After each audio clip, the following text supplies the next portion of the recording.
Noël Camacho, vous êtes une ancienne prof de latin. Vous étiez à l'origine quasiment au niveau de cette découverte. Comment est-ce que vous avez vécu un petit peu cette évolution?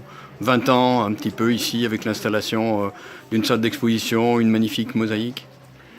Eh bien, c'est une aventure passionnante, parce que quand on découvre quelque chose, c'est déjà une grande émotion. On avait auparavant la pierre que vous avez derrière moi. C'est une grande émotion. Passer l'effet de surprise, et il faut envisager sur tous les dossiers.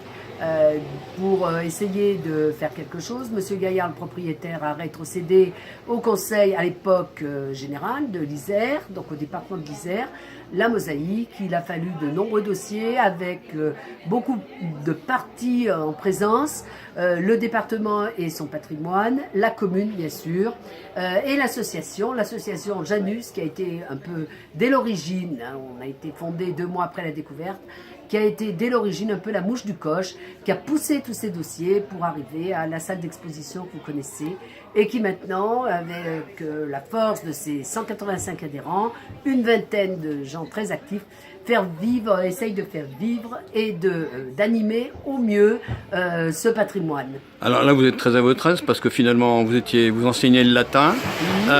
Et on est ici en milieu romain où on parlait latin. Donc vous baignez finalement dans votre jus, si on peut dire. Exactement, il y en a même certains qui me demandent depuis combien de temps je vis au IIe siècle après Jésus-Christ. Qu'est-ce que ça fait finalement d'aider à faire que le patrimoine de ceux qui ont un petit peu constitué ce terroir continue à vivre? Ah ben, c'est vraiment une très grande satisfaction. Par exemple, les enfants de l'école, envers lesquels on intervient très très souvent, à la sortie de l'école, viennent me voir avec une tuile ou une pierre ou quelque chose à la main en me disant « Est-ce que ça c'est romain ?»